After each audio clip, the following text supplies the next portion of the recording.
What's up, everybody? This is Da'zjon, owner of Tinae's Wealth Management and Credit Consulting, and today's video is on how many trade lines should you have on your credit report. Now, this has been a really important topic of conversation, so I really wanted to dive into giving people a number of different options in terms of how you can build your credit score. But before we get into that, definitely check out my latest books, The Essentials of Good Credit, The Principles of Stock Market Investing, as well as Life Finances and Opportunity. And each of these are available on Amazon, and you can get those today. And let's dive into today's topic. First thing I want to say, a person should have between 4 to 5 trade lines that's on their credit report. Now, let me break down exactly what this means. When you're looking at your credit report, there's so many people that say things like, oh, my credit score is too low, or it's not good and I can't get a car or a home or a personal loan. These are the things that you need to do. One, you need to find a way to build credit of some kind, whether you could become an authorized user through your parents, which is basically adding your name on to whatever the trade line can be, whether it's a credit card or a car or whatever the case may be. Keep in mind, before you even use the authorized user trick where you can just add yourself on, make sure that person is very credit worthy. Just don't rush to get somebody added onto, that'll add you to the report just so you can build credit, because if they miss a payment or if something bad happens in the future, you'll take the impact with that as well. So make sure you're paying attention to that. Not only that, each person needs sufficient trade lines in order to help build their credit. Some people ask me, oh, well, can I get a car to help me build credit?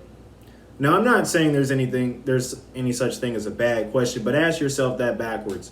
I mean, why would you get a car to help yourself build credit? Or why would you get a personal loan to help you build credit? It doesn't work like that.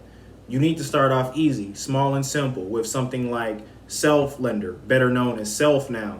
And I'll drop the link in my description as well so that you guys can download that link. Pretty much what it is pretty much a bank CD that forces you to put money in an account every month. So at minimum, you can save $25 a month and they'll pay you interest every single month. This can help you build credit. It's the same for Credit Strong as well. Both of these programs are very similar. They're both treated as installment loans. And the best part is you get your money back at the end of the term. So not only are you building credit, but you're building a cash reserve that gives you interest over the period of time. So you're not just putting your money somewhere and just letting it sit. That's one of the best ways to go about starting your journey. I definitely recommend it for kids as well. That way they have some type of credit to help them get that car when life first gets started, after high school or whatever, or just going out and getting themselves started with something small like a secured credit card. The next best option. And the reason I like secured cards is because it's not unsecure, and where unsecured cards give you vast amounts of money up front versus a secured card saying, hey, put down $200 as a deposit and we'll make that be your credit limit. So instead of going out and getting $5,000 or $10,000 up front, they're giving you something small that you can work with that's easy for you to pay off every single month. In that case, most people that have secure cards are paying about $25 a month if they're even using that every single month as a minimum. So that's really key. I'll drop a link in my description as well. It's to creditbroker.com, and I definitely advise a lot of you to go there and check it out, because that's a really great way for a lot of you to build credit. And definitely check out the program as well with Rental Reporting RTS. That's also in the link. If you paid rent anytime within the last 2 years, get that on your credit report ASAP. Because if you go get a home and they see that you're paying rent, let me give you a hypothetical example that can work to your favor. Let's say your rent was $1,300 a month and you're trying to get a mortgage that's for $950. If they see you've been paying on time already for 2 years and you have enough insufficient trade lines already, you're more than likely going to get that approval if you have the cash, the down payment, and everything else that comes with that ready, because boom, you're already in that position. They see that you can maintain that, and that's something that you already are aware that you can maintain. So it works out in your favor. Make sure you get your rental history. That is one of the most important pieces to building an effective FICO score. And it helps with your credit mix as well, because let's say you have a secured card, You have rental reporting. You may have a car loan and even student loans, maybe even a small personal loan that can help out in the mix as well. So make sure you're getting a variety of different accounts on your credit, because that factors in as 10% of your credit score. And make sure you're paying on time. That's 35% of your score. The total amount that you owe is worth 30. The length that the account is open for is worth 15%. So make sure you're evaluating your accounts and not just telling yourself, oh, let me add this or let me go apply for that to build credit. It doesn't work like that. You need longevity on your accounts. So instead of having something open for 3 months, you need to have accounts open for 2, 3, 4, 5+ years. And let me give you another gem. Don't close these accounts. If you close your accounts, your credit score will fall, because that trade line is no longer being factored into your score. So never close out old credit cards or old accounts that you're using. Keep them open.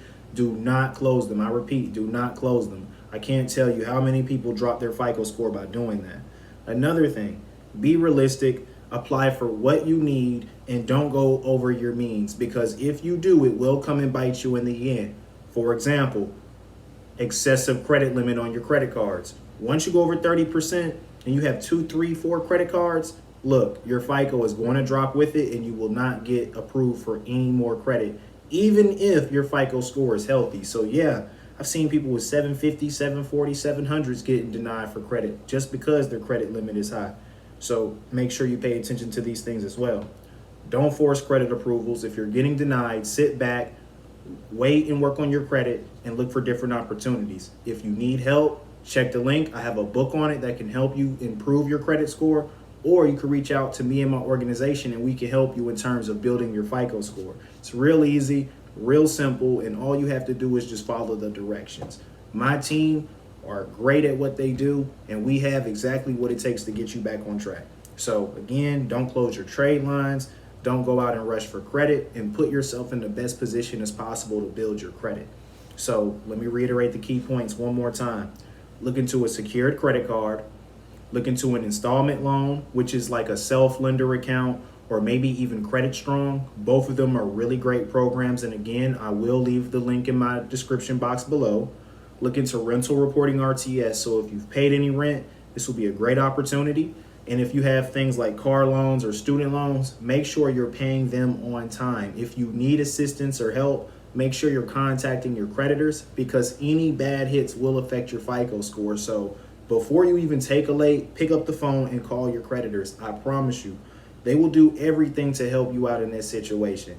Even creditors that don't appear on your credit report, like phone companies. If you know you're going to miss a payment and you may go to collections or something, call them. I called AT&T last week and I didn't even need the assistance, but they gave me $140 worth of credit on my account. So for people that are self-reporting phones and things of that nature, get that stuff on there. It's not hard.